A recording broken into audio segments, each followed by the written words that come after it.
Assalamualaikum warahmatullahi wabarakatuh. Saya Yusril Yahya Syagian, NIM 200130170. Di sini saya akan mempresentasikan sekaligus memaparkan materi tentang SCADA. Adapun beberapa materi mengenai SCADA, di antaranya apa itu SCADA, fungsi utama SCADA, perkembangan SCADA, komponen SCADA, jenis-jenis SCADA, serta kelebihan dan kekurangan SCADA itu sendiri. Nah, apa itu SCADA? SCADA itu singkatan dari Supervisory Control and Data Acquisition. Biasa disingkat SCADA. SCADA itu merupakan sebuah sistem yang mengumpulkan informasi atau data-data dari lapangan dan kemudian mengirimkannya ke sebuah komputer pusat yang akan mengatur, mengelola, mengontrol data-data tersebut. Sistem SCADA ini juga dapat dipergunakan di perindustrian untuk menangani suatu sistem plan dengan melakukan pengendalian, pengawasan, perekaman, penandaan, dan pengambilan data.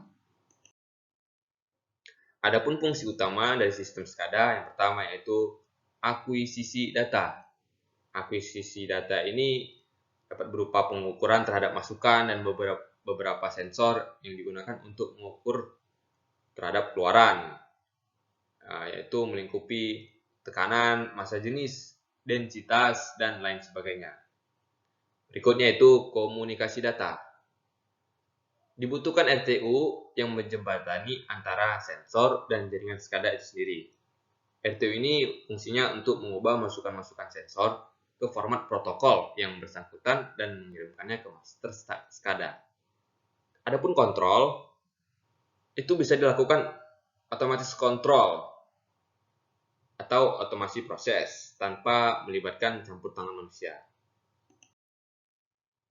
Nah, pada perkembangan SCADA, generasi SCADA pertama ini disebut monolog. Generasi berikutnya yaitu jaringan membuat RTU yang intelijen, sehingga fungsi local control dilakukan oleh RTU di lokasi-lokasi RTU dan MTU hanya melakukan sharing control yang meliputi beberapa atau semua RTU. Dan dengan majunya teknologi ataupun iptek dan internet saat ini, konsep SCADA di atas berubah menjadi lebih sederhana, yang disebut dengan generasi ketiga, atau terdistribusi dan memanfaatkan infrastruktur internet yang pada saat ini umumnya sudah dibangun oleh perusahaan-perusahaan besar, contohnya misalnya seperti Pertamina. Ada komponen yang terdapat pada SCADA. Yang pertama ialah field instrument. Ini mengacu pada sensor dan aktuator yang langsung dihubungkan ke pabrik atau peralatan. Kemudian ada remote station. Nah, field instrument yang dihubungkan ke pabrik ataupun peralatan itu langsung dipantau oleh dan dikontrol yang dihubungkan ke stasiun remote, dan untuk memungkinkan manipulasi proses pada lokasi yang jauh. Hal ini juga digunakan untuk mengumpulkan data dari peralatan dan mentransfernya atau mengirimkannya ke sistem SCADA pusat. Communication network, jaringan komunikasi pada peralatan komunikasi yang diperlukan untuk mengirim data ke dan dari lokasi yang berbeda. Media biasanya yang digunakan dapat berupa kabel, telepon, atau radio. Berikutnya ialah Central Monitoring System atau CMS. CMS ini dapat memiliki konfigurasi komputer atau dapat jaringan untuk workstation, sehingga memungkinkannya berbagai informasi dari sistem SCADA. Berikutnya ada jenis-jenis SCADA. Yang pertama itu ada basic SCADA atau SCADA dasar. Basic SCADA ini umumnya hanya terdiri dari sebuah RTU atau PLC saja yang digunakan untuk mengendalikan suatu plan dengan berbagai field device. Jumlah MTU yang digunakan juga hanya satu buah. Contohnya yaitu car manufacturing robot, room temperature control, water level control. Adapun jenis SCADA berikutnya yaitu integrated SCADA. Sistem ini terdiri dari beberapa PLC yang terhubung dengan beberapa distribute control system atau DCS. Namun hanya menggunakan satu MTU. MTU ini dihubungkan dengan komputer melalui LAN, WAN, ataupun jaringan internet yang lainnya. Contohnya seperti subway system, security system, dan water system. Nah, jenis SCADA yang terakhir ini yaitu networked SCADA. Sistem ini memiliki MTU yang banyak dan MTU yang saling berhubung. Terdapat satu MTU pusat sebagai koordinator dari banyaknya MTU yang terhubung. Contohnya seperti communication system dan power system. Adapun kelebihan dari SCADA diantaranya sebagai berikut. Yang pertama yaitu pengawasan atau supervisory. Dapat dilakukan secara langsung, real time, melalui tampilan monitor ataupun display suatu sistem SCADA tersebut.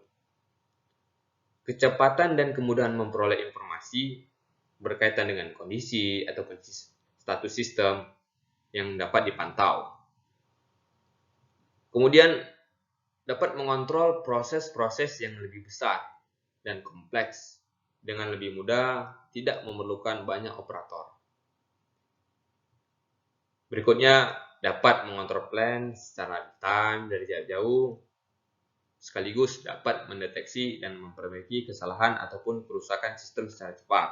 Nah, pada sistem SCADA ini, kita dapat melihat langsung kendala-kendala teknis apa yang menjadi kendala berlangsungnya proses produksi dari manufaktur tersebut.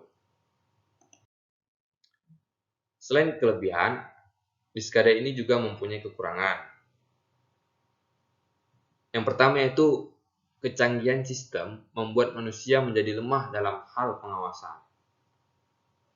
Banyaknya pekerja yang tidak bisa mengimbangi kinerja sistem SCADA seandainya sistem SCADA itu rusak atau error. Nah, di sini salah satu faktor yang penting dalam kekurangan SCADA. SCADA ini mempunyai sistem SCADA pada proses produksi, jadi memproduksi produk yang banyak.